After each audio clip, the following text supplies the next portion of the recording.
Okay, just let her go. Just let her go. I don't want anybody to get hurt. I don't want to hurt you. Don't come any closer! Okay.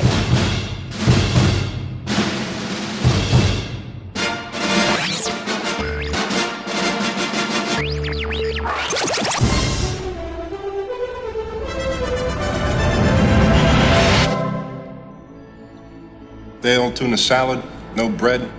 This is Filmsack.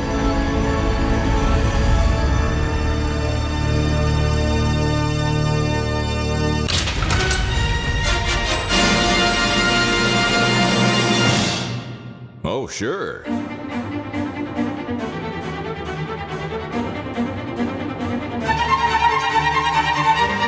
Greetings and welcome back to FilmSack. This is FilmSack, mining the very depths of film entertainment for all mankind, episode 678. My name is Scott Johnson, and I'm joined today by Brian. Last time he touched Ron Silver, he turned into purple goo Dunaway. We'll see. Oh, hi. This week on FilmSack, we disappoint our daddies by joining the big city boys and girls in blue. When we strap on our steel shooter and lacy bras and flash our badges to prove we are no victims in this 1990 crime thriller starring our favorite This Guy Won't Die Already scream queen, Jamie Lee Curtis, now surviving on Freevee, the streaming service you will forget all about as soon as it is gone. Just like old Woolcap, what's his name? Knife wielding time size more. He's got a gun! Anywho. Well, I lie here feeling the cold grocery store floor on my face, trying to not get shot in the crossfire between the prettiest cop I've ever seen and a guy with the dirtiest shirt I've ever bore witness to. I am thinking, did I forget to take my old lady rollers out of my hair before I went out in public in my pajamas and slippers? Oh, look, a grocery store floor gun has appeared. Perhaps I will become a big city supervillain. Oh, drat, he beat me to it. Foiled again, Daisy. Randy? I don't understand how the stock market works. Just a bunch of guys yelling in a room. Money! Money! Money! That's great. Well done, as always. Also with us, Randy. We call him Old Slow Aim Silver Jordan. Aloha, Scott. Brian. Thanks for coming to this. Hold on, let me check. 500th morning meeting where we are cops and I'm briefing you. Now, listen up. Every aspect of your life is my business. I own you. If you put on pantyhose, I want to know about it. I really want to know about it. If you got to run in those pantyhose, I want to know about that too. Just don't throw them away immediately. You can use pantyhose to hold onions or garlic for some reason that I don't think anyone has ever understood. You could also put your aromatics in a loosely woven sweater fabric, but really you should use that to soak up blood that you want to rub all over your face. Now, get out there and find the killer, or you're going to direct traffic on the BQE for the rest of your career.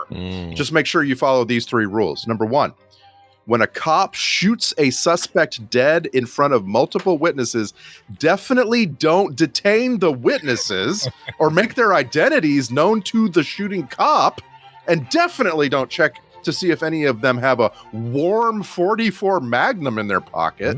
Number 2, when you start a new cop and immediately a killer starts putting her name on bullets, don't even ask her about her brand new boyfriend at first. That would be rude. Number 3, when you go to arrest your suspect because you have the ironclad evidence of the testimony of a police officer, make sure you argue with his attorney slowly and quietly, and then just leave them alone together. Maybe they'll kiss. Oh, I hope they do. Kishy. I hope they kiss. All right. Well done. Let's finally end here with Brian. We found our brightness in him, Ibit. Oh, sure did. So I started the week thinking before I watched the movie that I was going to use Kenny Rogers' song, and it was going to be the chorus, "You've picked a fine time to leave me blue steel." But, couldn't really come up with anything else to go along with it. But I settled on this one right here. Yeah. Big finish. Oh, man. Love that. Little Richard Cheese level finish there. Right. A reminder to our YouTube listeners, you'll want to check out the podcast version of the show because YouTube won't let us play those songs. Just so you know. But all the listeners get it. Excellent work as always. It was wonderful. And thank you very, very much for pointing out more inconsistencies. Yeah. Yes. As if there weren't enough in this movie, right? There's so many. I feel like I'm going to now spend the next hour walking back what it sounds like I felt about this movie. Yeah, there's a few. I got conflicting opinions, but let's in my own head. But let's listen to what Fake Fletcher says about the film Blue Steel. Or no, yeah, Blue Steel. Sorry, I almost said Blue. I was thinking Blue Thunder. What the hell's wrong with me? All right, Blue Steel, everybody. On this week's Film Sack, we watch Blue Steel. A rookie in the police force must engage in a cat-and-mouse game with a pistol-wielding psychopath who becomes obsessed with her. Only she can get away with that mulleted. Mulleted. Mulleted. I don't know why I did that. I left it in. Anyway, yeah, Blue Steel. Catherine Bigelow joint. We saw her Strange Days is the last time I think we saw a movie she directed. Yeah. And just about, I think name the other one. Name the other one. We didn't do the one with the bomb on Jeremy Renner. What's the other one? We did her very next movie after Blue Steel. Okay. So this was 90s. 90s then? You mean 90 something, right? Yeah, 90s. It would have been mid or low 90s because 99 or 97 was, I can't remember exactly, it was Strange Days. I don't know. What else we've seen. I don't know. What was it? Catherine Bigelow directed Point Break. Really? I was thinking that was before this, but that makes sense. Yeah, I have that wrong in my head. There's a lot of that going on with this movie because this is Jamie Lee Curtis in a movie that I would have, if you'd have held me down and put a gun to my face and said, Scott, you and everyone you care about will die right now if you don't get this right. And you said, now, was this before or was this after A Fish Called Wanda? I would have said, oh, it was before. This is clearly before, right? Mm-hmm. It's 100% not before. It's many years later. It doesn't make any sense in my head. 3 or 4 years later. Like, it's like, what was that? 86? Oh, no, only like 2 years. 86, like, 87. Really? Okay. It's like 86, wasn't it? If that's the case. No, A Fish Called Wanda came out in 88, and I know this because I remember what grade I was in. It was such a. It was one of those that I wanted to see it because it had John Cleese in it. Yeah. And, I was not allowed to see it. It's one of the greatest films ever made, but it just feels out of time compared to this. It's not the same Jamie Lee Curtis. She's almost like, she's only a couple, the portrayal here, and this is on her for being such a good actress, by the way. This is not a diss. I actually think this is cool. She's only a few steps away from like a very vulnerable, what's her name in the Halloween movies. Like it's closer to that than it is to Wanda, which is a way more mature, for lack of a better term, role. And we're only 4 years away from the Schwarzenegger True Lies business. Like it just doesn't, it feels out of time to me. And I don't know why. It was just really weird. Does. This feels like one of those mid 80s, like thriller films, cop thriller. I'm trying to think of another good example. Like, everything I'm thinking of is like an On Deadly Ground or a well, what was the one with Michael Douglas that we saw? It's a Ridley Scott movie, but it doesn't feel like one. And we saw it recently, and it was around the same time. And he was a cop, and it was a lot of blue lighting. Like I can't remember the name of the movie. Randy will know this because I'm sure he's looking for it right now, but I can't remember the name of the damn thing. But anyway, it reminds me of that. Michael Douglas doing cop shit. Michael Douglas doing cop shit. Yeah, we saw this. It's a Ridley Scott movie with Michael Douglas in it. We just saw it. Black Rain. Black Rain. Oh my gosh, that's been how long has that been? That is a good example because that is what this feels like. It feels like one of those, not a buddy cop thing per se, but I mean, obviously this isn't a buddy cop thing. It's Jamie Lee kind of on her own. But there was this run of these kinds of things in the 80s and early 90s that were, there's a cop and then there's somebody maybe on the force that doesn't pay attention to them or doesn't or is playing both sides or has a secret agenda going or whatever. Mm-hmm. And this feels like it's just cut from that same formula. I think the reason that it's hard to place this is because Jamie Lee Curtis is the star of this movie, playing a role of the brand new rookie cop. She's about 23, 24 years old. The character, like she still has dinner with her parents regularly, and Jamie Lee Curtis is like 31, 32, and so like it just feels like this must be earlier in the 80s. 100%. Yeah, she's like I Yeah. say, she's got that really young. She's always beautiful, but she's just got this look to her that feels like she just finished Halloween 2 or something. Right. Yeah. Very And fresh. yeah, like she just got done, and then this feels, her portrayal here feels quote unquote innocent, for lack of a better term. It's like a more, I don't would know. say optimistic. Despite being beaten down, she seems to be very optimistic, even when her best friend is murdered right before her eyes. Yeah. She cries like 2 tears and goes, she had kids. Yeah. She's like, all right, let's move on. Yep. Next scene. Also, I got all kinds of questions about the parents. We got, some famous parents, or at least the mom is. It's Ellen Bernstein. Ellen, am I thinking of is that the right lady? Am I getting that wrong? I might have it wrong. No, you're talking about Kai Louise. Wynn. Oh, yeah. Sorry. I always mix those Louise two ladies Fletcher? up. Louise Yeah. Fletcher. That's who I mean. Louise Fletcher. Yeah. I Nurse mixed- Ratched. Yeah, Nurse Ratched. That's it. I always get them mixed up. You got other. By the way, you got this whole parental thing where she's being abused by the dad, and it's a subplot that goes nowhere. It's weird. Well, Yeah. We're asked the whole movie. We're constantly asked. The Megan Turner's character is constantly asked, "Why you want to be a cop? You're such a pretty lady." And she comes up with different shit every time. She's like, because I want to smash heads. Because I want to shoot people. And she only gets honest later on. And goes, because of people like him and my jackass dad. Yeah. well, and also, it feels like there must have been a little more for Kai Wynn to do.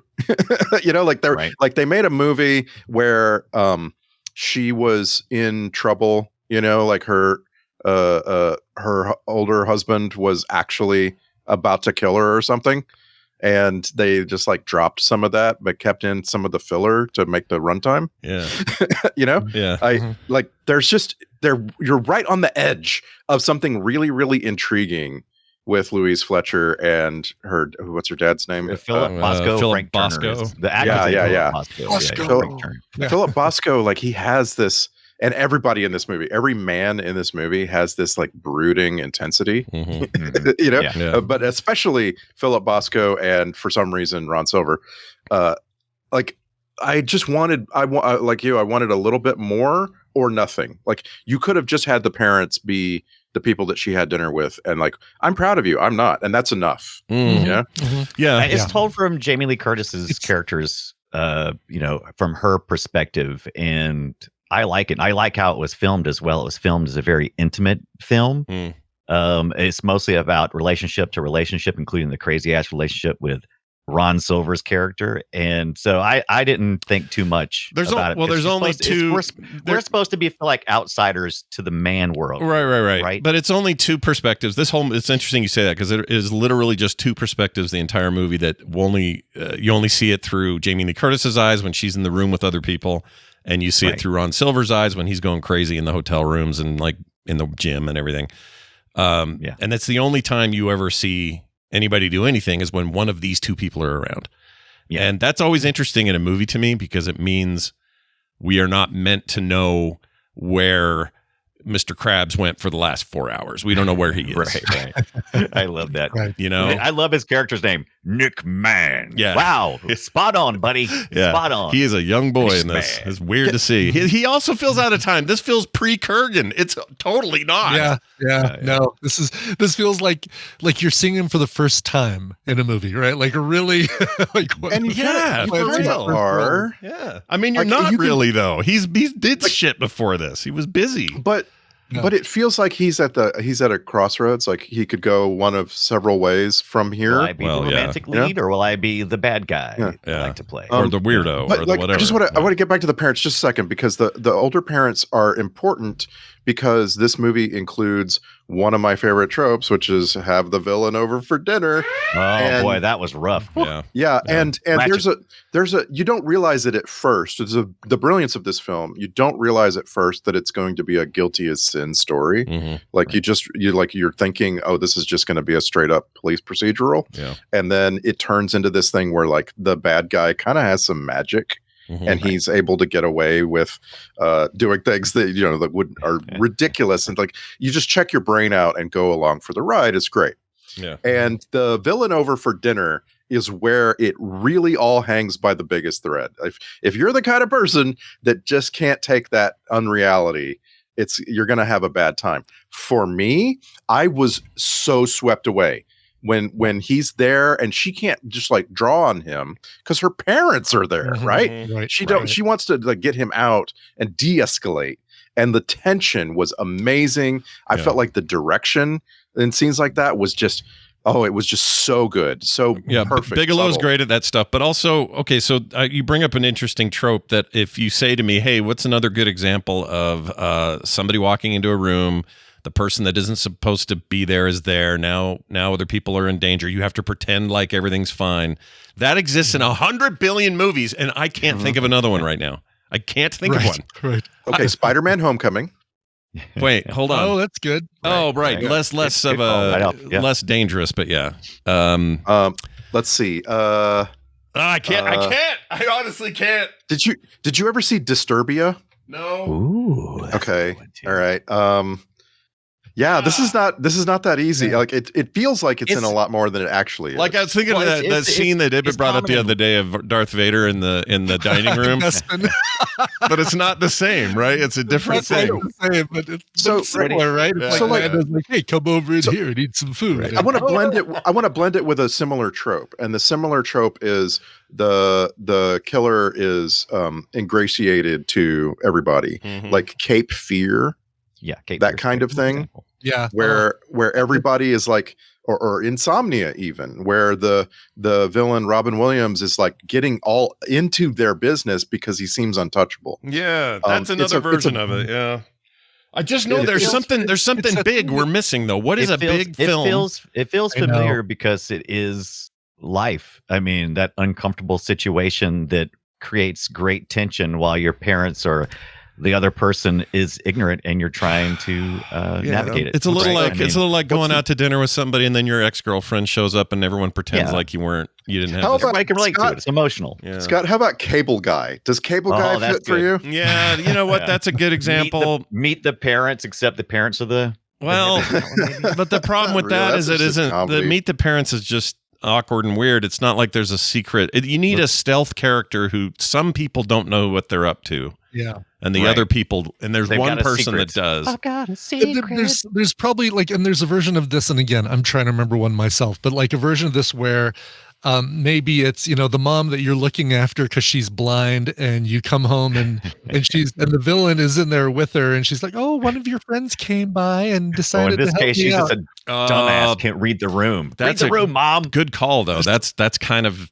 It's a version of this that it's like another one that I can think of, but I can't think of the movie where I'm visualizing it. It honestly is going to drive me nuts until we figure this out, because I feel like in my head there is a singular film that expresses this more than any other, and I cannot put my damn thumb on it. So I'm going to stop thinking about it now, and maybe it'll come to me. Thumb on it. Weird. Here's another weird thing. Lately, these names have come up in my life a lot lately with shows, particularly on TMS with Ibit, other stuff. Mike Starr, Tom Sizemore, Richard Jenkins, and Kevin Dunn. For some reason, all of those guys keep popping up lately in conversations. Somehow they all appeared in the same damn film. I don't get it.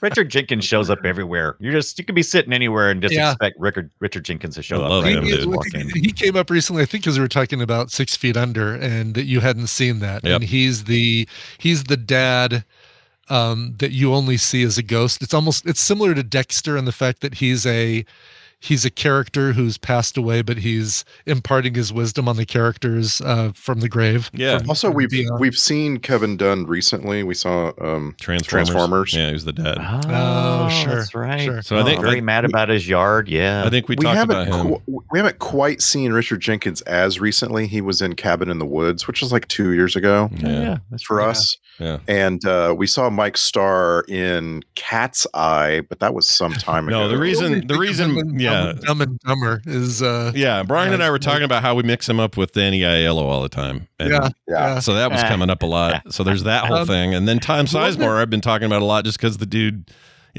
died semi-recently. Yeah, very small. But I liked him at this stage. I know he was a drug addicted psycho at this point, but I really like early Sizemore. How does wardrobe make a shirt look that dirty? That looked beyond. It was hitting above its weight class of dirty. I was like, we saw a bunch of consecutive Tom Sizemore movies now. We've sacked, like, I'm just trying to get them in order. We sacked Lock Up, and we sacked Blue Steel now, and we sacked Flight of the Intruder, and we sacked Heat. There's another Passenger 57 was the next movie for him. Like this whole string of Tom Sizemore movies. Yeah. I guess he just would take any role. I mean, it felt like it. He was at a moment. He was having a moment like here. His first role, right? It's an early one, but he's about to kick it off, and a bunch of stuff's coming his way, including Saving Private Ryan. It'll probably be the next big thing. In 98 was it? 97.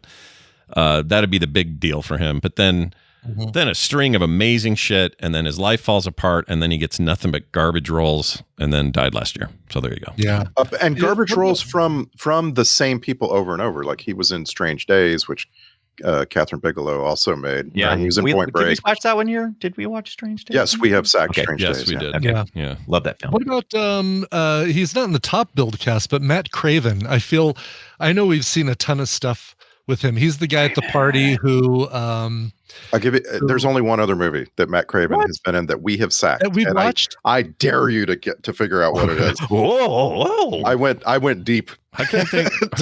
When I saw him, I'm like, who is that? Hold on. Who's Matt Craven? Seen Crimson Tide. He's the guy who Elizabeth Pena tries to set Jamie Lee Curtis up with at the party. He's the one with the broken taillight, and she messes with him. Okay. And it's amazing. He's the one who looks like Jeremy Allen White in 20 years. Right. My favorite scene in the movie is that cookout. Everything about it. I feel like Catherine Bigelow had a perfect idea for a cookout scene. Who's the guy who played Fake Kramer on Seinfeld and was also that guy. He's everything. He looks like his little brother, like a little tiny guy. I can see that. So we haven't seen Crimson Tide, right? No, not yet. Want to. Jacob's Ladder. Still haven't, but want to. One. Few Good Men, want to. X-Men First Class, want to. He's in all sorts of shit. My gosh.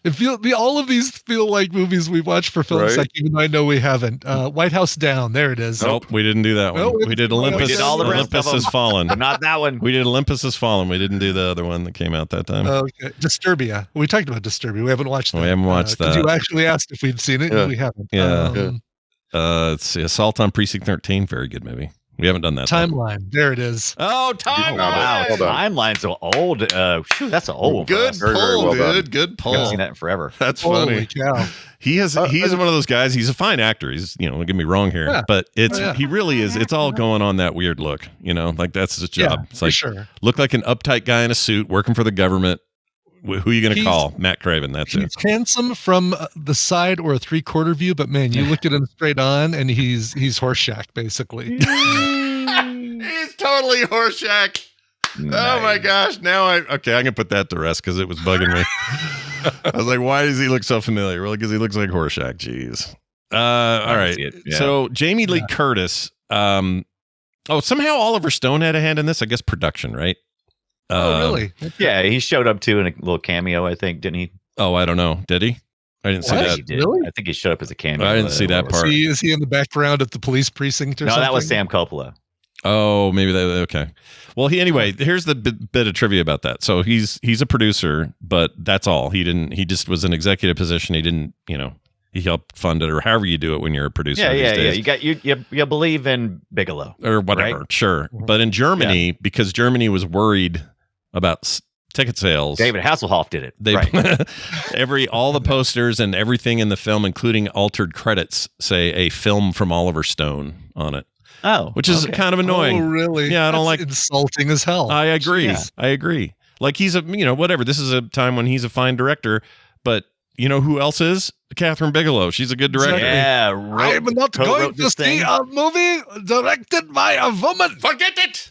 This is bullshit. Directed by woman, starring woman. Bullshizer, they would say.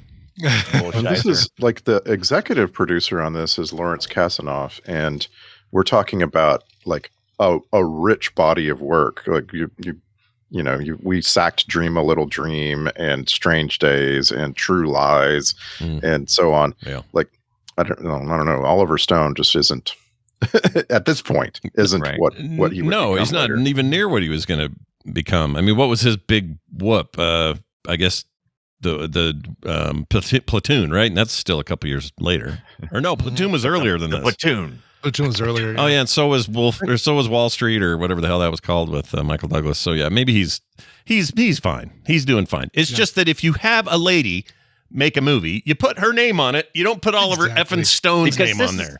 This is her vision. I mean, from top to bottom, from writing, directing, you could see it. I mean, if you've seen any other Catherine Bigelow movies, you recognize her hand all over. Yeah, the tone is hers. Absolutely. Yeah. And I like it. I like the tone. I think the tone is good. My favorite piece of trivia in this thing, by the way, is that Wilhelm von Homburg was considered to play Eugene Hunt, so the Ron Silver character, but could not be reached after Ghostbusters 2, in which he played Vigo the Carpet. I'm glad, because Ron Silver brings this weirdness. That But wait. And as soon as you see the guy who played Vigo on screen, you'd be like, "Oh yeah, we're totally going to believe that he's a good guy," and totally romantic involvement with Jamie Lee Curtis. I'm still trying to get over the idea that they couldn't find him. That you couldn't find him. Yeah. Like he just disappeared. That was it. He's like, you know what? I'm out. Mandatory break. Oh, I could see why they'd want this face, but this isn't right. So when you. I actually wrote down, so Ron Silver plays the Jack Nicholson role in this movie. Okay. And he has to go insane, and you have to see that transformation. And so at the beginning, when you first see him, you don't want to be thinking supervillain. You want to be thinking regular Joe. Yeah. And Ron Silver does it great. I think he does too. I couldn't imagine someone doing it much better than this.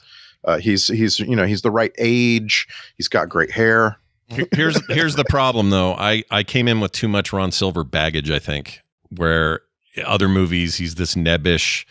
Yeah. He's a villain often, but he's just conniving, two-faced. Yeah. His Clark Kent is a lot better than his Superman, because as a commodities broker and just uppity city guy, I'm like, Ron Silver, all the way. Yeah, I could buy that. There's just something about his delivery. Now, I'm going to agree with Randy, though, on when he is in his psycho moments. It's very good. Yeah. Like, really killed it, I thought. Oh, very believable. When he's crying, oh my gosh. I mean, a crying villain, you're like, oh shit, he's broken. He's broken. But that Nautilus machine scene. Could have maybe been a couple minutes shorter, edited down just a little bit more, and still have been suspenseful. Would you want more Jamie Lee Curtis and Clancy Brown doing it? Yes. Well, I mean, we're already so close to some things that there were some choices made in the edit of this film that had me scratching my head. Like, I guess they really wanted to keep it to 90 minutes. They did. They did an hour 45. And I think where this movie fails the most is in the editing, because I'm pretty sure that a lot of those slow motion scenes were not shot to be slow motion scenes. And it created some confusion, because there was times when she was having dreams, and whenever she would dream, it would be in slow motion. When she was awake, it would not. And so the whole ending of the film, where they start getting slow and scattered and things jumping around, it gets really confusing. I'm like, wait, has she lost her mind? And now she thinks she's seeing Eugene Hunt everywhere. And I'm like, it felt weird. I mean, all the way from him pushing the wiener cart over. And I'm like, are you trying to say something here? What the hell is going on? I think they may have been trying to have you feel that way at the end, where you're sort of wondering what am I seeing? Like, this is so crazy. Can it even be real? Well, it is in slow motion. Like, I think she's playing with you there, and I think that's on purpose, but I'm not sure it was executed all that well. I think the editing failed, because originally, according to trivia, Jamie Lee Curtis was the end scene was going to be her being naked. So I'm like, okay, so that rape scene, which was pretty intense, I guess was going to be moved to the end, and maybe was going to end there, which would have been about an hour and a half mark. And maybe they'd be out in the street. So I don't know, but that got nixed because Jamie Lee Curtis didn't want to do that. She did not want to do it. Not only that, but Bigelow's movies have this a lot in them. I don't know if you guys remember, but Strange Days had one of the most uncomfortable assault scenes I've ever seen. In my life. Intentionally, right? She's very good at having that stick with you and go, ugh, that was gross. Yeah. So this movie had a bunch of that. Where I struggle, again, it's baggage I bring, and it's about future stuff that has no bearing in 1990. But it's like, all I'm thinking about is, I'm having inappropriate sex with the lady. She's supposed to be my underling police officer. Instead, I'm going to, he sounds like, to me, it's Mr. Krabs taking advantage. And I don't know. It's just something about all that I brought with me. It's not the movie's fault. Sure. Right. I bring with me into this movie having the history for me of having watched the movie Heat like 10 times. Yeah. And Heat comes later. And I have to keep telling myself, Michael Mann watched Blue Steel before he made Heat. Right. Like I have to keep reminding myself because like he makes some decisions in how that movie plays out that specifically are just better. In my opinion, like they're just like the sex scenes are really understated and really quick, and like with it because like that doesn't build character and so on, and like I just have to keep telling myself, no, that's later. That's people have made better movies since this because they saw this. You know? Yeah, I think so. This movie succeeds in its ability to evoke motion as long as you can get rid of. What about the plot points? You don't think about him getting shot a bunch of times because she's a really good shot. Every other place, she's really good, but not against Ron Silver. He's got the magic. He's got the shining or something. What do you call her? Because they were evoking some Stephen King shit there, I think. It's like, oh, she's got the shinning, but and he's got the shinning too. And they're the two sides of the same coin. But really the emotional ride, being shocked when there's a quiet moment of them coming down the stairs, her and her best friend Tracy, and then him just out of nowhere behind this stairs, just coming out, grabbing her, and just it's horrific emotionally. It really works really well. It isn't just a situation. You could easily say, oh, well, she's like a stormtrooper. Like whenever it matters, she can't hit the side of a barn. But it's easily, there could have been some initially some mixed feelings when she's shooting because she for a while cared about him and they had that very silent, quiet ride in a helicopter together. But just basically like her aim is just a little off when it comes to shooting Ron Silver at first. And you could easily see that as being like a plot point rather than a convenient way to extend the suspense. Other thing to keep in mind here is in terms of overall theme and feeling of it all. According to co-screenwriter Eric Reed, this movie is just a female version of The Hitcher. He also wrote that movie. Yeah. Eric Red, not Reed. Eric Red is his name. Anyway, he directed that movie, and if you think about it, a lot of similar stuff, and also a moment of awkward. May have punched it up. Yeah. There's an example of awkward moment of he's here, and other people don't know what he is yet, but I do. Right, and they're in the diner together, right? And Hitcher, and they're basically fighting under the table. There's a gun pulled or a fork in the leg or something. Yeah, that's another version of that, I think. And this guy writing this makes a lot of sense, I suppose. But go ahead. I was going to say, before we get too far away from the sex scene with Clancy Brown and Jamie Lee Curtis, is part of that the noisy kissing or the sweatiness what gross got out the most? Gross. You are ding, ding, ding, ding. Already got it. No need to discuss it further. You got it. Nailed it. I'm going to go ahead and share it with you. I have audio, and I saved it for just doing it here. Good. Here's some ASMR for you to make you have nightmares. Where is it? Oh, did I? Crap. We're going to have to get to it, I guess, because I don't remember what I called it. My personal drive? No, I move it to my freaking on fire drive. It's freaking disgusting. It is so disgusting, the kissing in this. I can't find it. It is so loud. It's like somebody... Oh, I found it. Pancakes. I'm such an idiot. I put it up top so I would remember to play it first, and I completely forgot I did it. Anyway, this is what you got.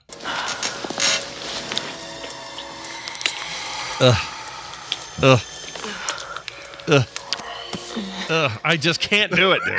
I will never understand how Scott Johnson ever made children. I thought it was too realistic. Like I'm not having kids watching two other people make disgusting noises. When I made kids, it was me and my wife. It's not the same. I'm not. This is the problem. Is I'm a viewer of the thing, and it's freaking Mr. Krabs and the lady from Everywhere, Everything, All at Once, or whatever, eating what it sounds like a banana. It's freaking terrible. Right. Sorry, Randy. I didn't mean to Slurping his interrupt. way down Jamie Lee Curtis's sweaty stomach. And I just want to stand down. I thought the scene that bugged you the most was the one where Ron Silver first makes out with her because you see his tongue so much. And if I had been Ron Silver, I would have been like, hey, can we use some shots where it doesn't look like I'm trying to taste her so much? Right. Yeah.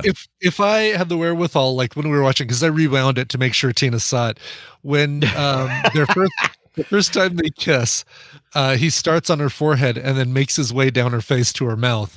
But he opens his mouth on her nose and sticks his tongue out and like licks her nose on the way down to her mouth. And, if I had the wherewithal, like on our big TV, to be able to like capture it, I would have. I didn't care about going back and doing it. I mean, maybe she has a really clean forehead. No, that's a possibility. I don't. I mean, look, she's a beautiful woman. 2024 and all. I'd kiss her forehead in 2024. It's not. She is not the issue. Yeah. It's Ron Silver and his nasty yellow coffee stained teeth with that tongue, and then Clancy Brown later going, "Oh, I like to make noises when I have the naughties." And I kept thinking, I thought to myself, I wonder if this is bugging Ibbott for the sounds. Totally is. Okay, yes. Yeah, because you don't like that. What is it? I do not. The misophonia. Misophonia, yeah. Misophonia, nice. So, at one point, I found myself in a corner of TikTok where people were making videos talking about how there's no such thing as a good sex scene in a movie. Like it's not like that. You cannot do that. A movie has a certain purpose, and whatever that purpose is, a sex scene always detracts from it. And then at some point, the discussion changed over to the problem is the sound, the sight. Yeah. Wow. It makes sense. Once again, I think it comes down to the editing in post. It feels like to me this fell apart a little bit in post. I mean, I could be totally wrong. I don't know how much Catherine Bigelow did with the post stuff, but yeah, we have very intimate shots visually, and if you're a sound person, maybe you're thinking, well, I guess we need to get in close. I We're guess all so. up in this business, Get in there pretty close. Yeah, we can't hear the Kurgan. Can we get a little closer to the Kurgan while he licks her freaking sweat covered belly? Our cinematographer here is Amir Mokri. Amir Mokri. How dare you? And Amir Mokri. Okay. That really is Amir Mokri? Amir Mokri. That's his name. Amir Mokri. He's a Iranian originally, and has a long established career. Really, been the cinematographer for a lot of movies that have a lot of photographic, like high points. Yeah, he was the cinematographer for Lord of War, for instance, and Lord of War is a very visual movie. Yeah, it's good. I feel like in this movie, he is really hitting his highest points when we're outside, when we're out in the street, in the city. Yeah. And a lot of these like smaller scenes where you just have a couple of people talking, or in the case of all the police yelling, it's like, I don't know. It doesn't stick for me. I feel like the scenes in the parents' house were really great. They were just scenes in a parent's house. They're kind of claustrophobic in those scenes, which is good intentionally. Is it though? I mean, I love that. Know. Very intimate. I didn't pick up on that. I didn't feel like they were particularly claustrophobic or particularly still or anything in particular. I just like, this is a cinematographer who really knows how to shoot a city. He's like, I've got it, man. That is really entertaining stuff when they're out in the street. Yeah. I kind of want to see, sorry, it's just reminded me of this because I was looking at her list here, but Jamie Lee Curtis is in that new The Last Showgirl, looks like a kind of a smaller movie, but it's about a showgirl in Vegas who spent her whole life being a showgirl and is now aging out of it and what that's like. It reminds me of The Wrestler a little bit tonally when I see the trailer. You guys should check that out. This is the Pamela Anderson movie. Yeah, the Pamela Anderson movie. Okay, that some people are. It's one of the Coppolas directing it. I don't know which one. It's not Sophia. It's Gia Coppola. Right. And it's the reviews are a little mixed, but I don't know. I'm curious about it. Though. And if she's in, Jamie Lee Curtis is like somebody who aged out of it or something in it, and she's always great. Like, she's just great, dude. Can we all just agree for, Jamie Lee Curtis? What a treasure. Sure. She's amazing. And she still plays World of Warcraft. Even her commercials for the yogurt that makes you poop are still one of my favorites. So. What about her Tannis portrayal in Borderlands? How you feeling about that? I haven't seen it yet. We're watching it here, aren't we? She was definitely not one of the problems with Borderlands. Are we going to do that here? I know Dunaway or Ibbott saw it. I'd love to. Can we I'll see it here? again. I'll see it again for Film Sack. I'll make that sacrifice. All right. I mean, it's not like it's fine. No, it's not the worst thing. It's certainly It's not the not worst the thing we've worst ever thing. watched. No.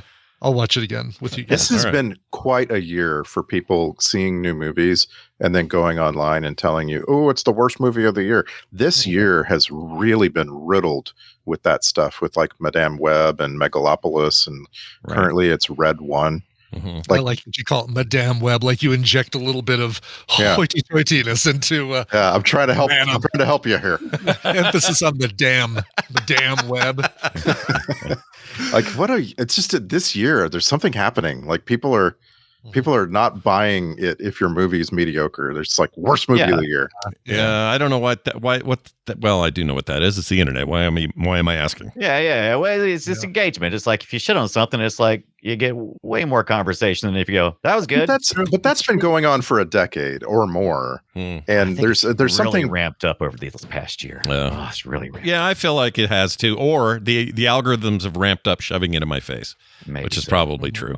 Because I do notice that when I'm spending a lot more time on Blue Sky and Threads now, and when I start, even if I post like the word movie for the next 3 days, I get bombarded with movie shit, and some of that is reviews or people. We heard you like movies. Yeah, it's like they feel like a little too on the nose right now, and I don't know why that is. What's going on with that? But I got off Threads when some of the older people I know were constantly responding to engagement questions.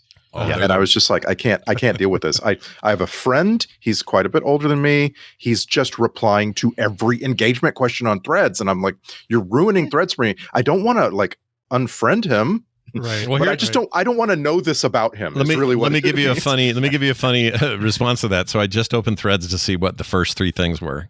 I don't want to freak you out or anything, but the very first one is, name a band or an artist with no bad albums. The next one is, what's the most overrated movie you've ever seen? Next one is, I'm over at Blue Sky. Right. I don't think we're as mad about that engagement stuff as we are mad about just it getting rewarded. I think I don't know. Of course it is. That's exactly it. It's annoying as shit. If it didn't work, people wouldn't do it. But that's the problem. Yeah. And over there, they reward it more than any other site. Here's another one. Who's a successful singer, but also not a very good singer? It's like, what are you trying to do? What's the addiction hardest to quit? Can I okay, I don't want to get too far off topic Really? here. Oh, geez. But I don't want. I have felt a little bit like I felt a little stifled with my casual conversation on social media lately because I'm so afraid I'm going to say something. This is a casual thing. It's like, hey, I like popcorn. Oh, what the hell is that supposed to be? What are you looking for? What are you looking for on social media if it's not casual small talk? What are you looking for? I mean, just ask. Well, it's just in this particular case, Threads itself, the Threads algorithm is way over indexing on things with a question mark, like way over. And it's just this one weird thing. And as soon as people realize what it's doing, they're like, I would like to get a lot more followers and a lot more views. Does everybody hate this guy for that one weird thing? It's just one of those things. But like Scott, you were just reading some of those engagement farming questions. They're very compelling. Like the ones you said, I'm like, oh, I want to answer. Well, I'm going to answer it. They work. Here, YouTube even's doing it. YouTube's official account just said, "What's something that instantly reminds you of your childhood?" It's like, all right, well, if I'm talking to you guys, these are fun questions. Yeah. If I'm talking to the internet, I don't know who any of these people are. F off. Stop asking me stuff. Why is this the Great Inquisition right now? I'm just trying to see Threads. Yeah, and I got a couple of friends that are starting to do it because they know it works, and it just puts me off. I don't know. So I'm less of a public hose guy now anyway, so it's really not bothering me. Yeah. It's still a good place to post and interact and stuff. But I think that Blue Sky's I think right now we're going through a very interesting phase of social media. And once again, not to get too far off track, I don't think none of us understand why we even want to be on social media. Is there any value to it? And we're all just kind of going, what the fuck am I even doing? Excuse my language. Yeah. But, what am I even Hey, doing? we got an F-bomb. I like it. This is good. We don't get those very often. Hey, do you think Ron Silver? You think Ron Silver would be on social media if he'd lived Scott long bringing enough? it back. He's probably, Well, it's still a related question. But 2009 he died. We were barely getting in there, right? Wow, no kidding. Yeah. So do you think Ron Silver today would be one of those guys where, like Stephen King, where they just follow him wherever he goes? You think his Eugene, he would portray his Eugene Hunt character and kind of go like, "Are you guys also hearing voices?" Yeah, or just a purple. No, but I know that if he followed himself, he'd turn into a little puddle of goo. I was just gonna say his avatar just be a bubble, like a CGI bubble of goo. Just etched my secret crush's name on a bullet casing. What are you guys doing today? I mean, what's for lunch? To me, he's like a more serious, grounded Ellis from Die Hard. Everything he's in, that's what it reminds me of. This is just Ellis.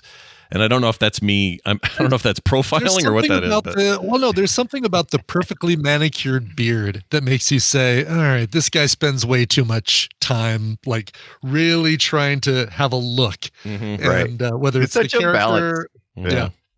How about this? Look at this. This is him before the beard took over. I'd never seen this of him before. Oh, really? Now that's a guy. There you go. That's a guy you could sit and talk to on the steps, right? Oh, he looks much better with if he turns around while he's driving the cab. Yeah. He looks like Billy Crystal a little bit. I could see that. Yeah. He does pretty good. He looks kind of disinterested as well. Yeah. He looks disinterested or just exhausted. Like glasses off, hanging in his hand. It's weird because you just see him in a beard and suddenly he's not in a beard. It's weird. Yeah. Suddenly he's it seems a lot more cleaned up, but it's his hair too. His hair is like kind of unkempt. Selling pizzas in Manhattan kind of looking. Good call. Oh, so I forgot he was in that Ali movie. Sorry, go ahead, Dunaway. Oh, I was just going to say, just thinking about him and his roles here, because one role just dies off pretty quick. He never really address the job in the bucket, which is what happened to his day job of yelling about gold futures. You know what? I think that's a bucket. That's a bucket thing. Grab a bucket. Even though we don't have a character, I think that the Wall Street aspect of his life, 100%. That's weird. Like if you're gonna, I would like to open up the Siskel and Ebert debate here because I have a pretty strong opinion on one side of the debate, and I'm curious if anybody goes the other way. I felt like this movie perfectly depicted a man going crazy, and it starts with him in his job is a place that would drive you crazy. It depicts him in his job being bombarded by sound and people and all this stuff.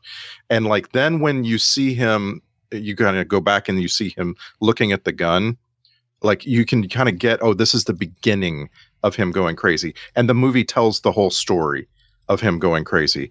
And so I felt like that was perfect. I really that is exactly right. But Gene Siskel felt like it wasn't explained at all. Yeah, the skinny one. He felt like it wasn't explained at all. At all. And I'm just curious, was anybody else like this movie didn't do a good job here? I am team Roger Ebert. That's the bigger one. At the movies, I did watch what they had to say. Wait a minute, you saying Roger Ebert's the bigger one? How did you mean that when you just said that? Because this is what you said. You said, you know what? I want to just say I agree with Roger Ebert. He's the bigger one. It comes right after he said that Gene Siskel is the skinny one. Yeah, so. no, that's true. But I love it. I love that you meant. I think what you meant was he had the more popular opinion or something. Longevity, like we still have a RogerEbert.com website. Right. We don't. Right. No one's going to GeneSiskel.com, but I agree with old Purple Lips that. I felt it was more of an emotional ride, and I thought it was explained fine. I didn't need to know anymore. I didn't need to know I didn't need like a bigger explanation other than he's hearing voices. You know, he mentioned several times in the movie that he prefers it quiet, yet his job is very loud, and now he's hearing voices in his head. So yeah, and he had a near-death experience, and so I think plenty is explained.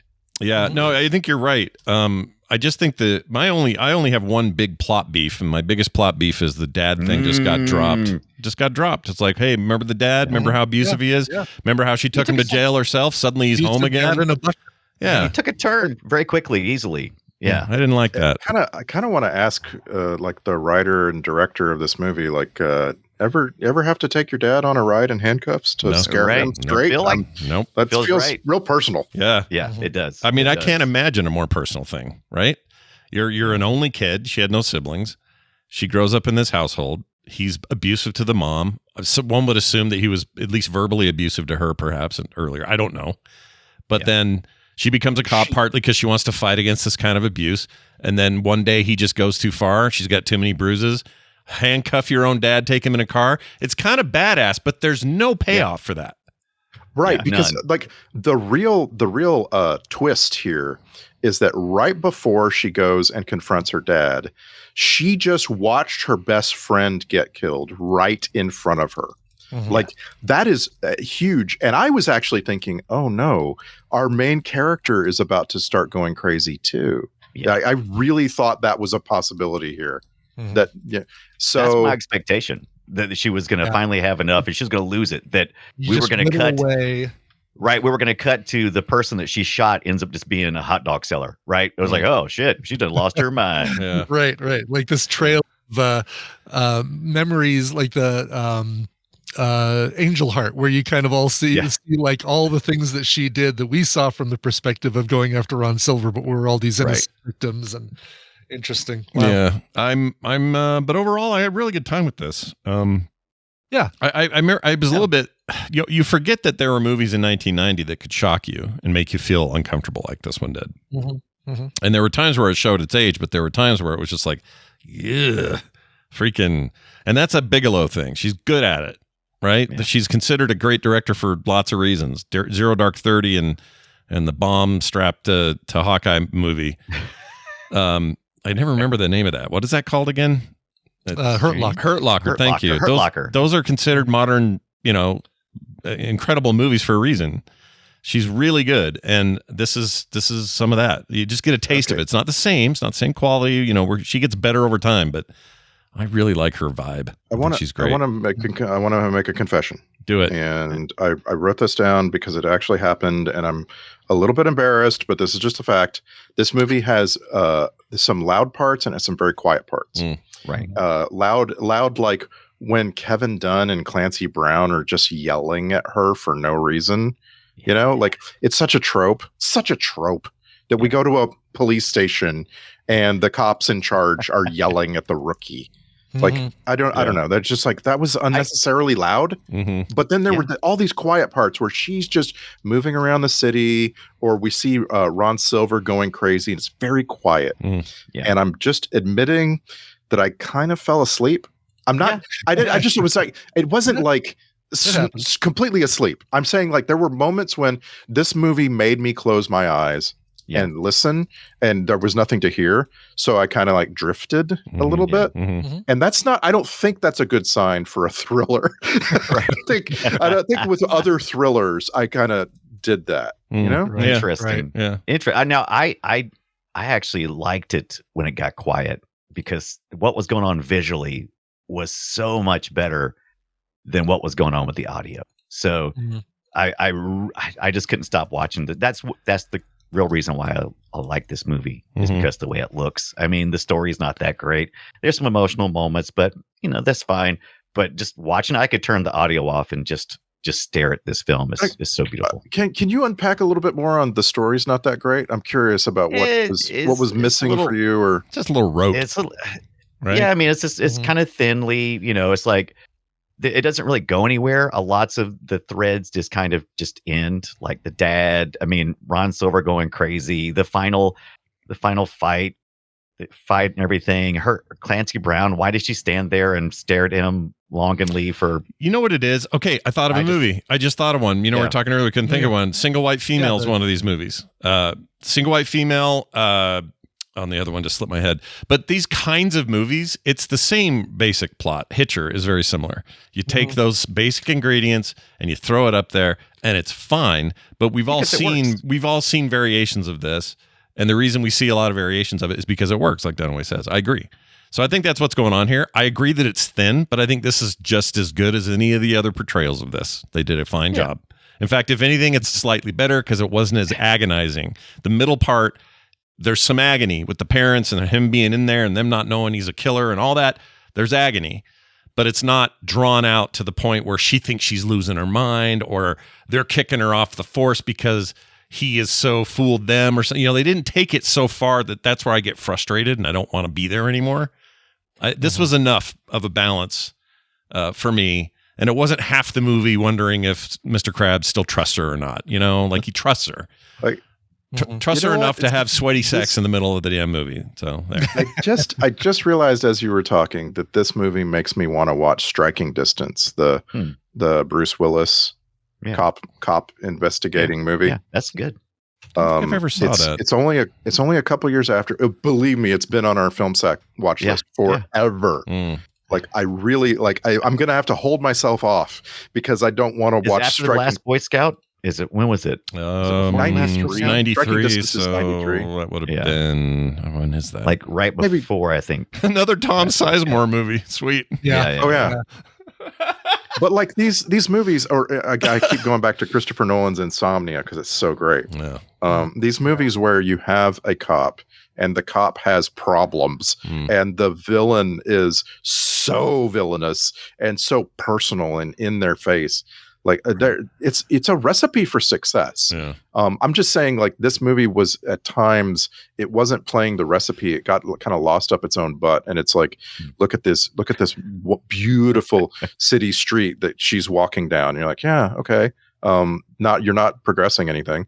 Could you anybody explain the Clancy Brown backwards penis story? I mean, I was like, am I supposed to be laughing at this, or am I supposed to be shocked? Is this setting something up? It's supposed to say that these guys, it's a boys club. Unaware boys club. Okay. Yeah. A little long for a boys club setup, but yeah.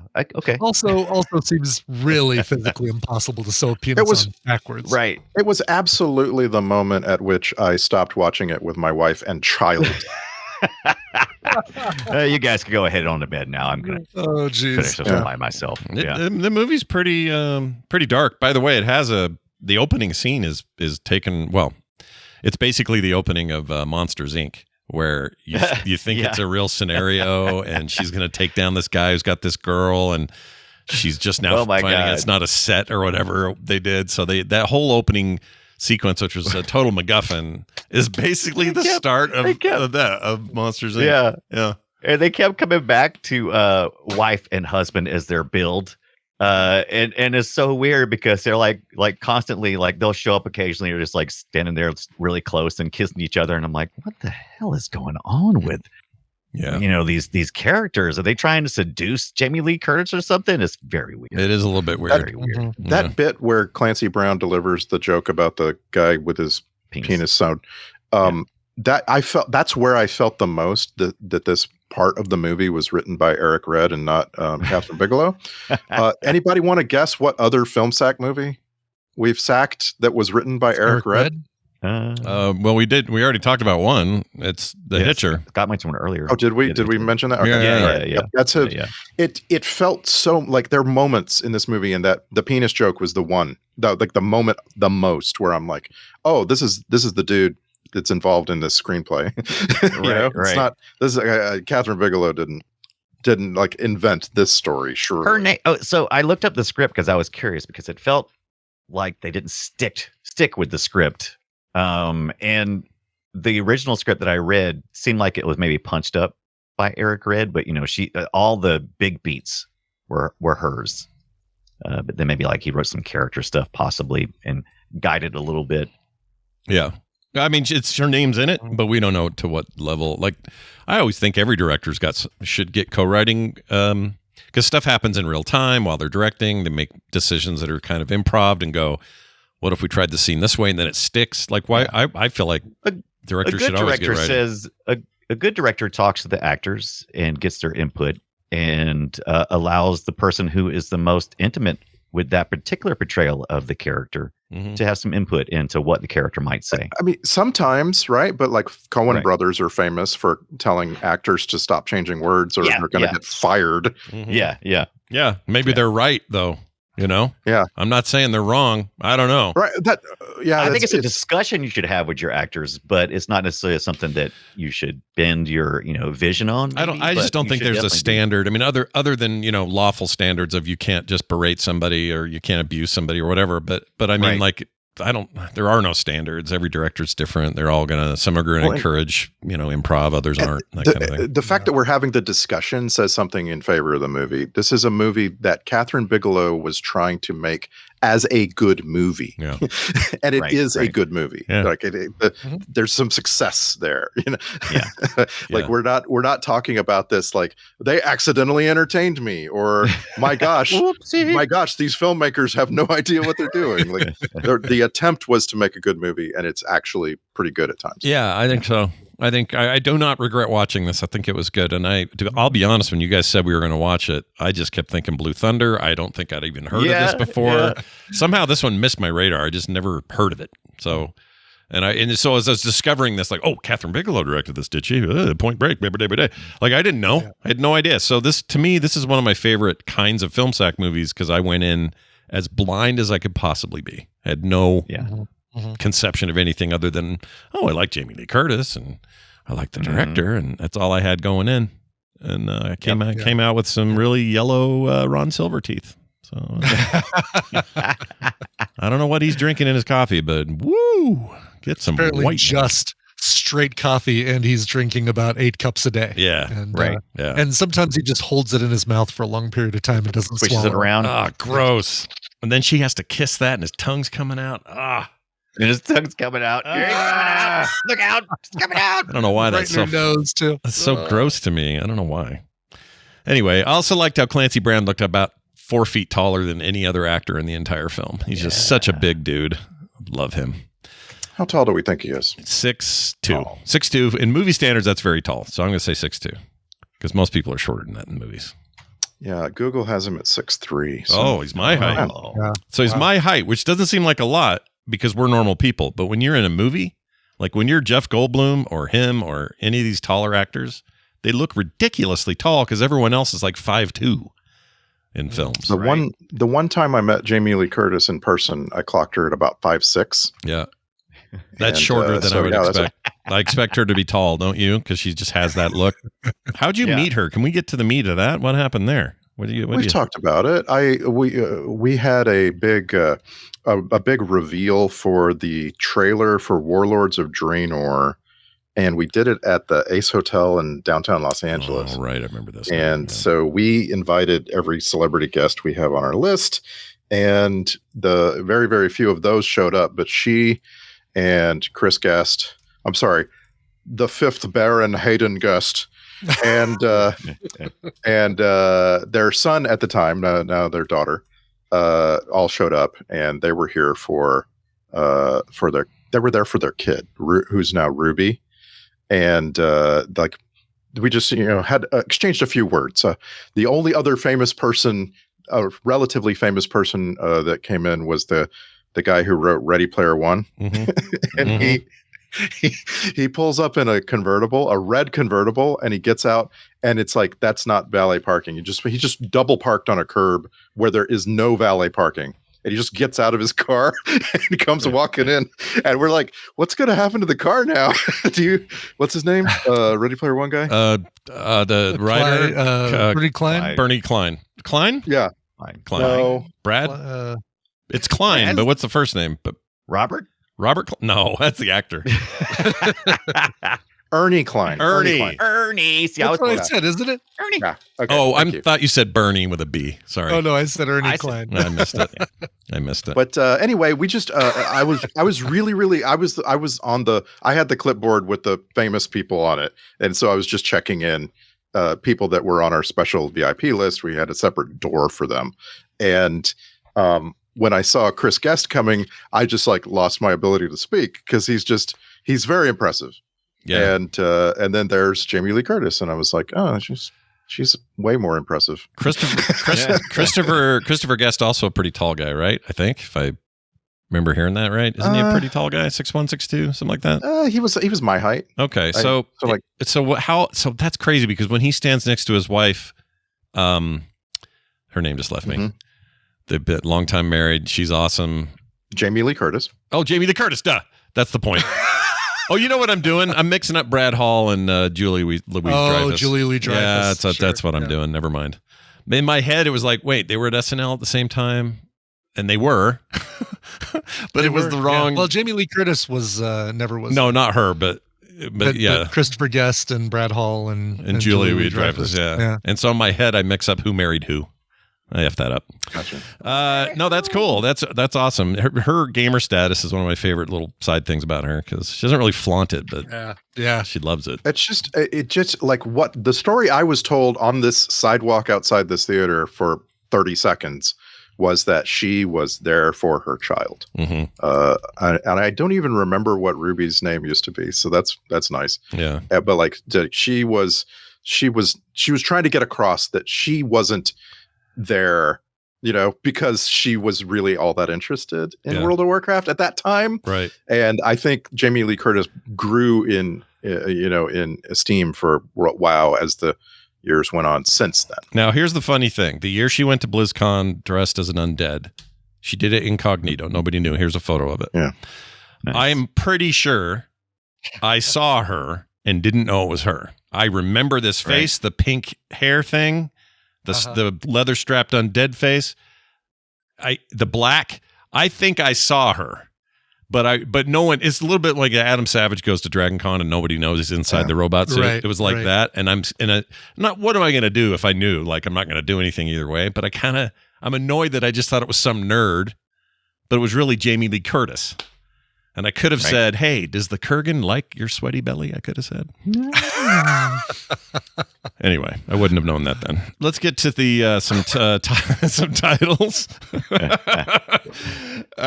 Some titles are here, and not titles. What am I trying to say? The freaking clips. Clips. You gonna play clips for us? Yeah, I'm losing my mind. We already did the kissy thing. I'm never playing that again. Delete. All right, here we go. Her dad is a pud monkey. I wanted so badly to be at the ceremony. Shut up, Shirley. Jeez. Oh. Easy, Chief. Shut up, Shirley. Shut up, Shirley. All right, here's a funny damn shit. Damn shit. There you go. Damn shit. Damn. That was the coffee guy at the convenience store. Get coffee all over him. You want to hear Ron Silver drag something? Good, because here it is. He's dragging a gun. It's kind of cool. I don't know. I thought it was cool at the time. That's him dragging it towards himself, laying down. Very slowly. Yeah. Also, there's a bit of a plot hole there when they would have done all the witness testimony and questioning of people who worked there, the people who witnessed it. They would have all corroborated her story that he had a gun. For sure. Yeah. Like to ask only, and Randy touched on this in his intro, but to only ask the cashier if he had a gun or not, and not to ask the old lady, the Ron Silver or any of the other guys whether or not he had a gun. I guess Ron Silver said, "No, I never saw a gun." But Turn rookie cops. never saw one. Never saw one.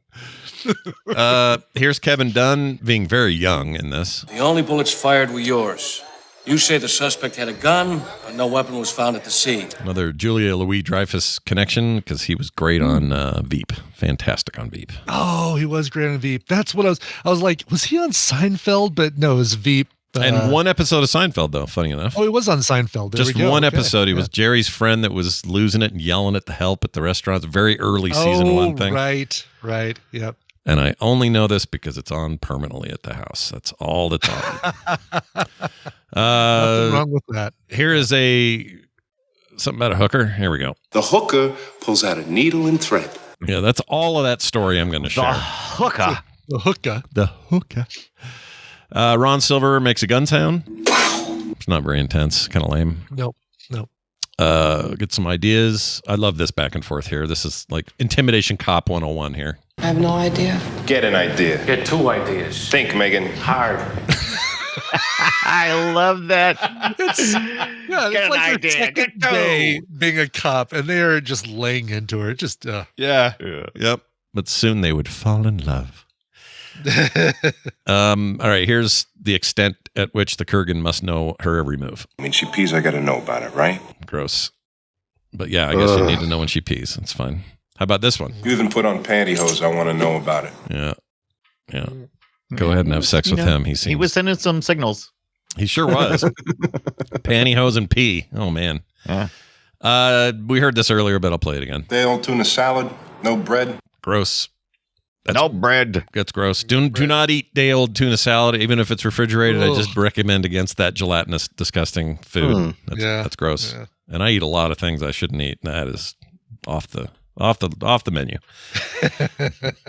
This is Ibbott after his prom date. This is a little tape we recovered from your childhood home.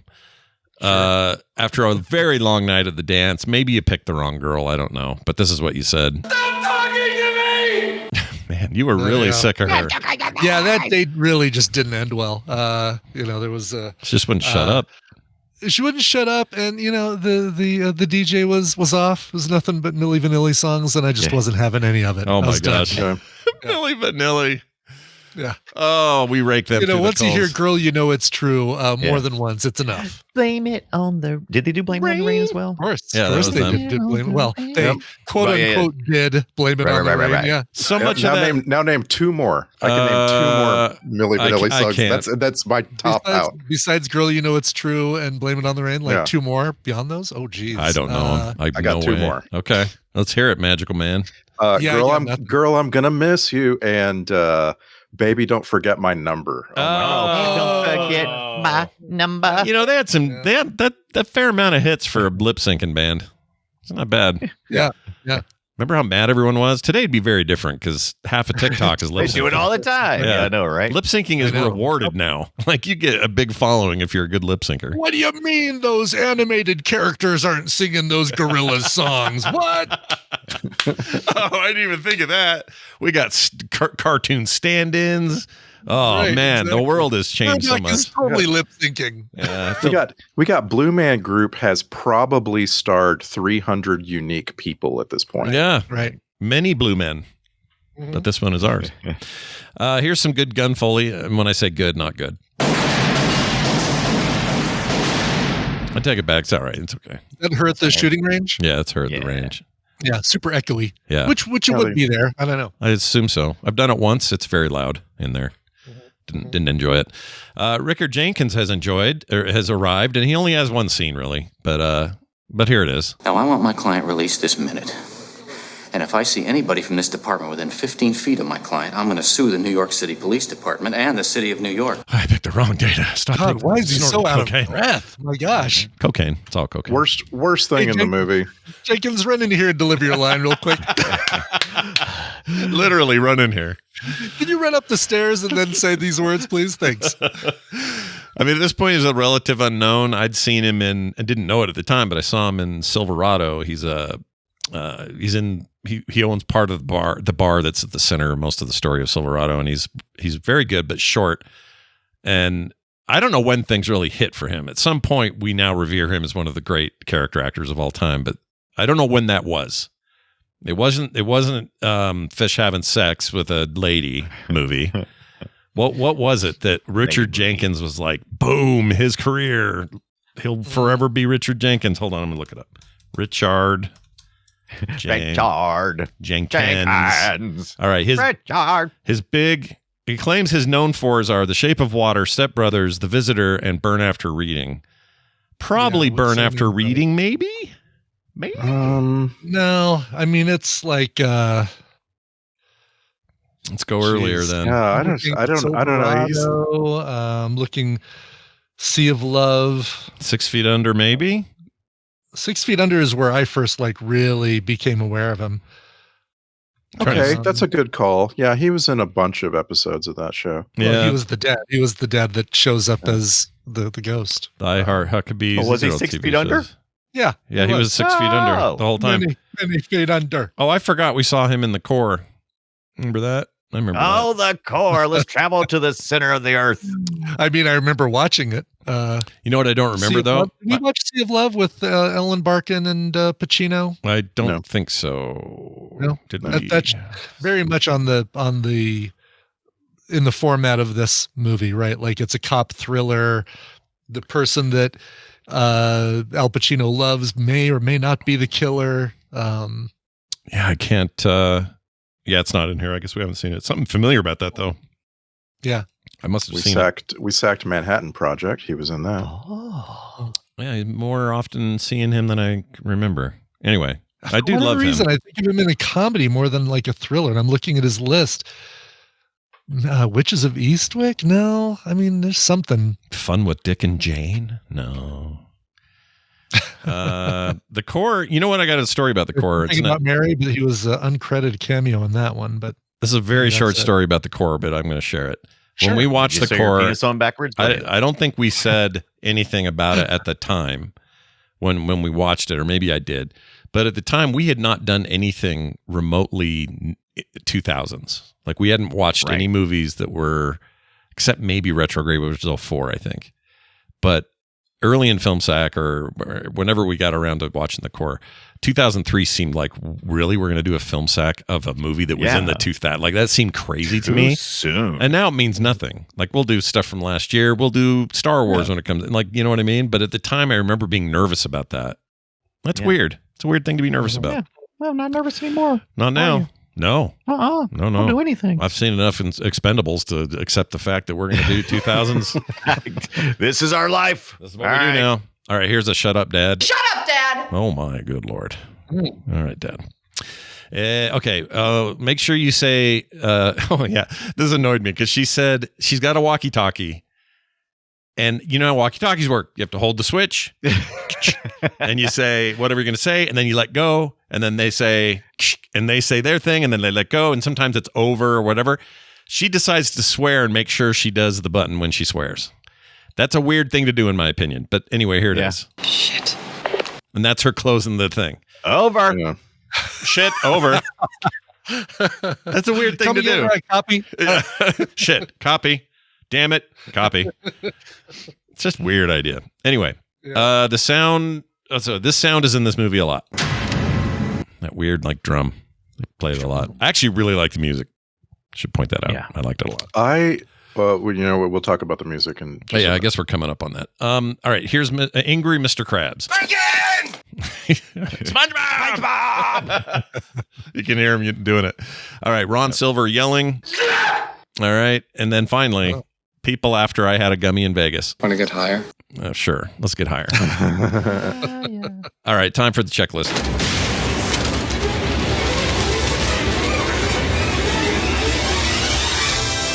The FilmSack checklist goes like this week. This movie had a Miami Vice vibe. Check. Yeah, I can see that. This show it was all mostly dark. Yeah, nighttime shots, right? Yeah, which is I think what did it. And the music, I don't know, some of that worked like that. Yeah. His slow-mo aiming started to ruin the movie for me. Check. Oh, I got really tired of him going like gun way over his head and then slowly bring it down to aim. It's like, just shoot him. Just kill him. Mm-hmm. Anyway, finally, I always wanted to see Mr. Krabs' bum cheek. Ding! Got to see it while he was laying on the bathroom floor. Star Trek connections. I know of at least two. Randy, tell us, and I'll see if I'm right about it. There were actually a bunch here. I'm going to give you the top three. Okay, go. Okay. So first, one of the hardest working actors around was Lauren Tom. That was Lois in Bad Santa. You know, We Are Men and We Are Lois. She gets a credit as a female reporter in this movie. I don't remember it, but she was also in Star Trek Lower Decks because she does a ton. Lauren Tom does so much animated show acting. I'm actually kind of surprised that she hasn't appeared in other animated Treks, like because she's in everything. Sure. Number two, we'll just hit Clancy Brown, right? You're captain of the guards in Shawshank Redemption and the former war chief of the Horde, Black Hand the Destroyer. I'm trying to not say Mr. Krabs. He was Berg in The Mandalorian. Anyway, he's also in. Sorry, go ahead. Clancy Brown is Nick Mann, as you know. He was in one episode of Star Trek Enterprise as a character named Zobral that was in season 1. The episode was called Desert Crossing. Of course, the big connection, the overwhelming connection in Star Trek is Louise Fletcher, who played Megan's mom in this movie. She was Kai Wynn, later Vedic Wynn.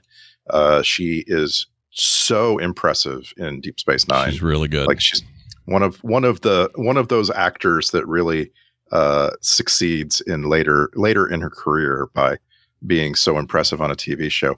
There were 3 cast members that I guessed were in Star Trek but aren't. And I just want to name them because I don't know how this. So Kevin Dunn, the dad from Transformers, not ever in Star Trek. I would have expected him to be an admiral back at Starfleet that's just fed up. Richard Jenkins, the loudmouth attorney, was never in Star Trek. And most importantly, Ron Silver was never in Star Trek. How was Ron Silver never in Star Trek? Some kind of alien sex trafficker. Alien. He's trafficking in young girls somewhere in the Gamma Quadrant, and he's purple. I checked in multiple databases because I was just like convinced that those 3 actors surely were in Star Trek, but they were not. They were Louise Fletcher, by the way.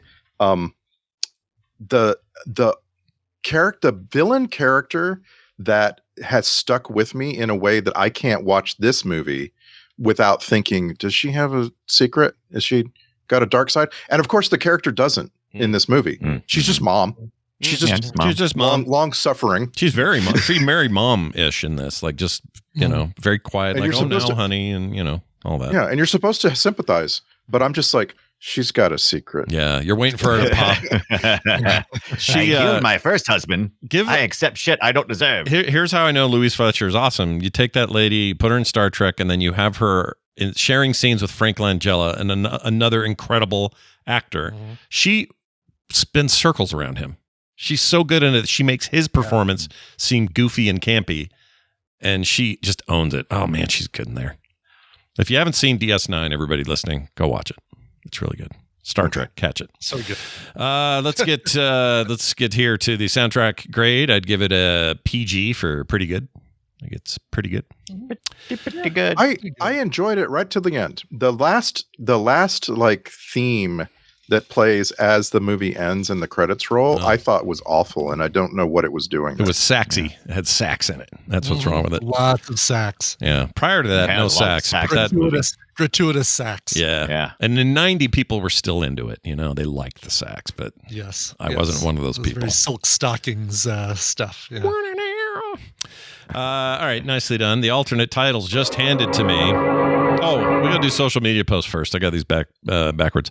Let's start with Randy with his social media post. Do it in 280 characters, Katie characters or less. Katie characters. Blue Steel. A crazy man, guilty as sin, a fragile cop in a tailspin. They duel across the city, yet it should be titled Warm Blanket because I fell asleep a little. Oh, I understand. Just a little. Brian Dunaway, take it. Blue Steel, who is your top rookie cop character from any film or show? You've been baited. Or, when guns don't work, try a car. Taste my Pontiac, Ron Silver. Hashtag shut up, Shirley. That should have killed him too. Taste my Pontiac. Ew. Brian Ibbett, take us home. My apologies. I have 2 of them. Blue Steel, Jamie Lee Curtis, even in a police thriller, finds a way to be the final girl. Oh, nice. Actually, and totally that at the end of that movie. Sorry, what's your second one? Our second one is Blue Steel. Jamie Lee Curtis passes on Silver and goes for Brown. That's pretty good. That's pretty good. Well, if Silver wasn't such a dick, Yeah. Silver dick. Although we really don't know how it turned out for the Kurgan. He never came back. He was still in the hospital. He came back. He survived. He's fine. Yeah. He's in a body cast, licking sweat off her belly right now. Blue Steel 2, straight to video. Perfect. All right, here is some fun. Oh, let's go back to this now. All right, here are your titles. It was almost called Turner and Smooch. That's pretty good. It's pretty good. Or the Kurgan and a fish called Wanda team up to take down Senator Aaron McComb. That's a Ron Silver character. Wow. Yeah. Wow. That was his name in Time Cop, which we keep referring to with the Don't Touch Yourself. Anyway, filmsack@gmail.com is a place we get emails, and we got one here today from Chris A., who says, hi, Scott, Brian, and Randy. You guys mentioned the Bond movies and Kingsman in our little spy episode that we did, our roundtable. Mm-hmm. Yep. Says, now, if you remember the movie Condor Man, oh, yes, I watched that a lot. What are your thoughts about that? As a 1981 take on Bond in a similar way, the Kingsmen have their take. I don't know if I'd agree with that, but I get his point. And other Bond-like ones like True Lies or Austin Powers. We've done True Lies. So we have a lot of thoughts on that. He also says, would you consider Atomic Blonde or The Long Kiss Goodnight or Burn After Reading and The Life of Others? That's an interesting mix, isn't it? Gosh, yeah. Hold no on. kidding. I couldn't keep up. That's too many. It's too many. I mean, Atomic Blonde we need to do because We for sure need to do that. Yeah. I need to I need to find out if I actually liked it or not, because I saw it in theaters and I didn't think I liked it, but I don't know. I might have liked it.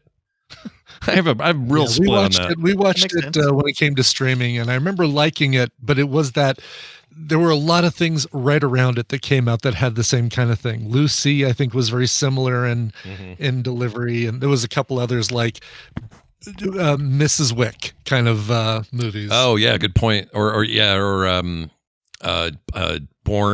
Borns. Yes, Lady Born. Yeah. Yeah. Yeah, there's a lot right then. You're totally right about that. Yeah. Yeah. The long kiss. Did we do Long Kiss Goodnight? Yes, we saw that. Okay. I think we did. I have a memory of this. I've seen it so many times. Film sack number 446. Okay. It's been a while, but yes. Burn After Reading, it's more of a comedy. I don't know if that one works. And Life of Others, I don't know what that is. Never heard of that. Yeah, I don't either. It sounds like a family drama. Like yeah. I mean, I will say I think Condor Man has a future on Film Sack. I don't think Burn After Reading or Austin Powers do. Those are two. Yeah, it's funny because I've never seen Condor Man, but I remember wanting to see it as a kid because it felt like something I'd want to see, comic booky kind of, which I always assumed it was like a comic book play and not a spy movie. A little of both. He doesn't really have powers. He's just got a suit.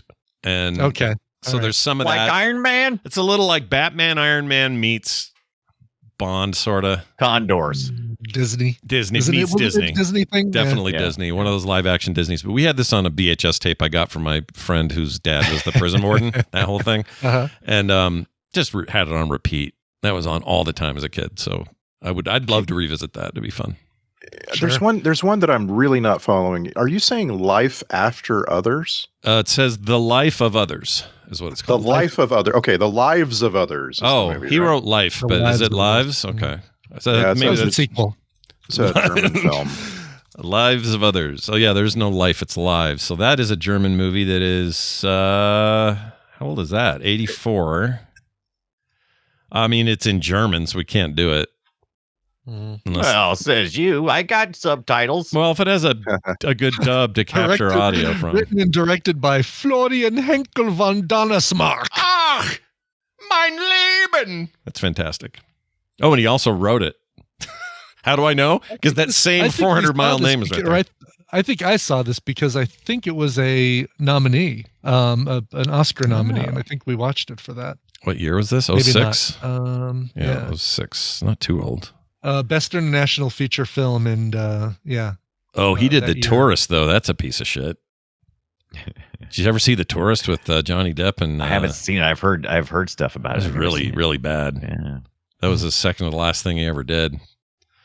And I don't blame him because, man, that was a shit movie. I don't blame him. I want to know more about Florian Henkel von Donnersmarck. You should do. Oh, full name? Ready? Hope you're sitting down. Okay. Florian Maria George Christian Graf Henkel von Donnersmarck. Okay. You can't have all the names. Like, what is this guy doing?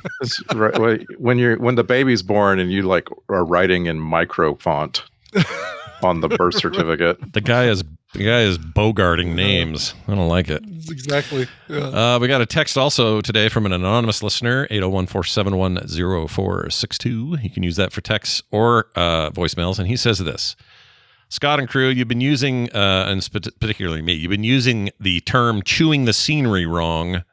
Oh. In the recent Robin Hood episode, for example, you say at one point, he's amazing in it. Don Johnson eats that scenery. He's really good. I was talking about Rebel Ridge, I think. He says, eating or chewing the scenery refers to overacting, which can be a good in the right setting, like comedies, but in most cases, it's bad. Think Nicolas Cage in The Wicker Man, says Anonymous. You know what? Totally cop to this. He's totally right. I'm using it wrong when I say that. What I mean is when I mean doesn't mean what you think it means. Yeah, I'm saying what I'm saying is stealing scenes. That's what I'm saying. Oh, okay. Yeah, sure. And chewing the scenery is the wrong word, is the wrong term. So he's absolutely right. I'm happy to take the correction. So thank you for that. And if you guys have your own corrections, thoughts, feelings, comments, movies to recommend, whatever it may be, keep them coming. Filmsack@gmail.com or 801-471-0462. Patreon people. No new folks this week. You know what that means? Oh no. We got to work harder. We got to talk harder and walk taller. No, wait, what? Walk taller. What's the movie with The Rock? Walk tall? Walking tall. Walking tall. Yeah, we got to walk and talk tall. Anyway. Walking tall. I'm sure it's just a temporary blip because usually we have new people. And so if you're at home going, oh, man, I should have been that new person so I get my name read. Well, yeah, get in there. No commercials ever. Pre-show content every week. Monthly specials from the hosts. Mine's right around the corner. Watch for it. Movie-related art in the mail. All kinds of other great benefits. Sign up today and get them at patreon.com/filmsack. Remember, you can make your name anything. Patreon won't stop you. Make your name anything, and Scott has to say it. Yeah, I'll say it. If you say, I don't know, I have 18 nipples, I'll say it. Whatever. No. Wow. I'll do it. 18. I know, it's a lot. Our next movie is The Foreigner. I think this is the Jackie Chan thing, right?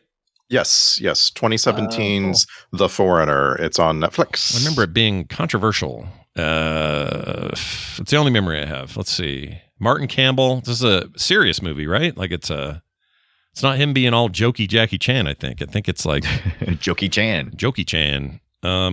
This is the guy that made Casino Royale and Vertical Limit, and this is like a serious movie.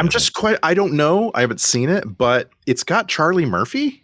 I don't know. What? Charlie Murphy. I love me. It says here's your short thing. The humble businessman with a buried past seeks justice when his daughter is killed in an act of terrorism. A cat and mouse conflict ensues, and the government official whose past may hold clues to the killer's identities ensue. So it sounds like... And that's Pierce Brosnan, by the way. Yeah. It sounds serious, which I'm down with. Let's do it. I want to see Jackie Chan. Row your boat in this one? I'm guessing he shoots people and then says... Peter Piper picked a pickle pepper. That's the one. Play the flute. Play the flute. I wish I had that handy. I never have it handy. Anyway, that's next week. The Foreigner, currently streaming on, it doesn't say. Netflix. Get in there. Nutflakes. Yeah, that stupid... Netflix, get in there. That stupid boxing thing is over, so you should be able to watch your stuff normally now. We should express our opinions upon it. I'm so glad I didn't watch it. From everything I've heard about it, was such a non-event. We were just trying to watch something. Did watch it. We were just trying to watch anything on Netflix, and it was all jacked. Really? It was all... Oh, wow. Effed up. I'm really, really glad I watched it. It. In particular, if you're interested in what it looks like under the skin of a woman's brow. If you've ever the lady fight, a woman's face sliced open dramatically. What? Really? Yeah, they had it. So they had a pre-fight. It's like a band, and so they had the opening act. No, there were 6 fights on the undercard, and they showed 3 of them. Yeah, and the second to last was the fight of the night. Like it was like the fight of the century for women's boxing, and the person who won for everyone except the judges got her face cut wide open, a very deep, very broad cut. Yeah, and a broad cut because she's a lady. She's a lady. Yeah, it's rude, sexist. I think that the main attraction though ended up being more like having George Bush Sr. in his wheelchair throwing a ball out at the World Series. Like it's just a stupid stunt. It wasn't anything. It was dumb. I saw highlights. It was lame. It's clearly just a money making thing. But those girls, they were fighting, man. Whew. Oh yeah, it was. We're gonna get a part 3 from the 2 of them. Yeah, they were great. This was the rematch, and it didn't settle anything. No. But it also does turn out that Iron Mike is a little less iron at age 58. I mean, what are you gonna do? You're 58. He'd still kick my ass in a hallway. So whatever. Hallway. Yeah, and there was no knockout. So what a boring. It's just boring. Boring. It was the most boring. I personally was glad that no one lost consciousness. Yeah, but I'm just saying it's a boring 40 million for Paul and a boring 20 million for him. Pay the full 40 million. You only paid $17.99 a month. All right. Anyway, there's that. The Foreigner next week, 2017's The Foreigner. Check it out. Filmsack.com is our website. And as always, go there for all your needs. That's going to do it for us. For me, for Brian, and for Randy. Stop talking to me. We'll see you next time.